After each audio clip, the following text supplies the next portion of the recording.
aims to solve elephant-human conflict through practical and realistic solutions.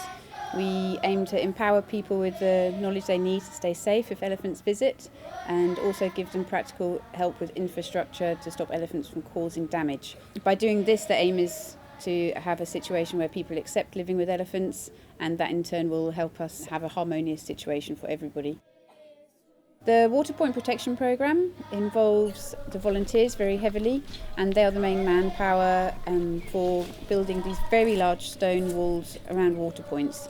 The idea is that the elephants can still access the water to drink if there's a dam there, but they just can't get inside and break pipes or put tusks inside water tanks and basically cause the farmer, a lot of trouble and put his life basically at risk.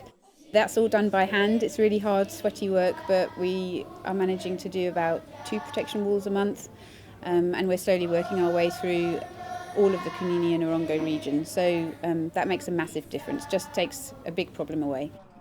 The second thing that we do also with the volunteers is the elephant ID and movement studies.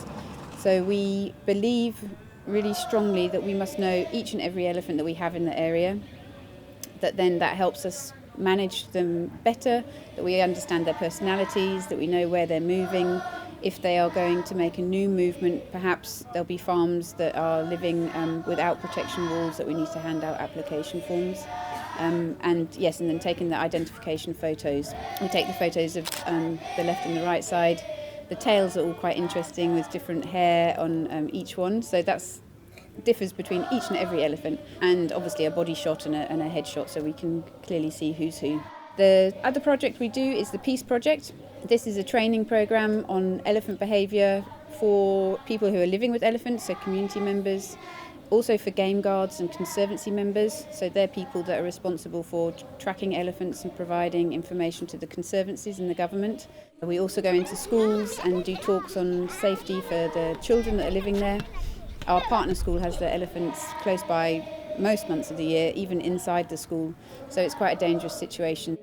And lastly, we do tour guide training, and that's really important as well for anyone working in the area doing game drives, that they understand not to go too close to the elephants, that perhaps an upset elephant might later go through a small village or into the school and it might still be angry, and that causes a problem then for people living with elephants. We have a schools programme where schools from overseas, they can partner with one of our schools that we're working with here.